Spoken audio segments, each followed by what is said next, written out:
Greetings everyone, greetings lovers of freedom. Please, this video you are about to watch now, I want you as a freedom fighter to ask yourself this question. The people then give gun, do they give them gun to start collecting money from our women, from market women who are suffering in Biafra land, who are struggling to earn something, to bring something for their children? Or we are giving gun to protect the land and chase Fulani out? You know, tomorrow now, if the leadership call the name of these people, all of you will not see this atrocity now. They will say, why are you calling their name? Why are you calling their name? How can you be robbing our women on a broad daylight? The Fulani are in the bush, causing havoc. You cannot go after them. And they are in the market, robbing our women, collecting the little thing they get from ugu, tomato, and all this petty business. You see it. Let me not say a word much. Just watch the video. And after you watch it, you see the reason why the leadership is shouting and why some people are being sent to judgment. Watch the video and share it widely. With this guy.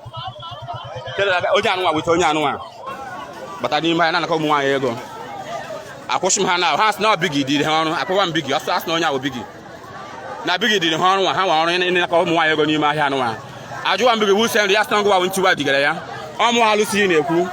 Or some go into a digger and I call near my and they confess that this is true. They have been doing it and I brought a cobito in a couple 1 year ago near my before I got them today. You understand? So I've got what I want. Now you is the person sending biggie to collect money near my here. After every. So you, Menaya. So I haven't finished. I problem.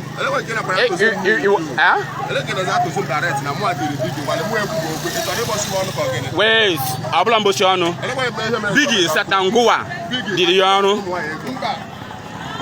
Then why you stand to the Galo? Why you stand to the Galo? I don't give one going to get one to here. One going to get one guy to run to the Galo. My brother, look at wait. I asked you to sit down to the Galo. This is what you said. That's why I stop and keep asking you. We are talking now. Because we are seeing the market, we are talking at the market square.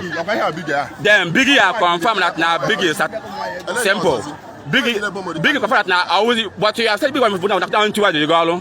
But now you now willing to the Galo, so you have been stealing the market all alone. You have been stealing the market alone. We're going down to the Galo. Why did you jump for the first place? Get down to the Galo. No, just now one guy to the Galo. I asked you to push you one guy to run to the Galo. You think one to on our phone. Thank God, and you see presently in your face. Yes, again, Christian Blonde to the Galo. Answer me, Christian Blonde to the Galo. Then why is Zoshima here? Why is you going to Webbo for the second time? I asked for the first time, I guess one to the Galo, no more offense. Secondly, now why is Zoshima here? Why is you digging down and I come 1 year ago here? But he confessed that Angua Biggie. He have already confessed, so he have already confessed, recorded in my phone. It's talking about Zulu phone now. Phone is talking about Zulu. I have already got in my first Tangua. Did you come 1 year ago near my here?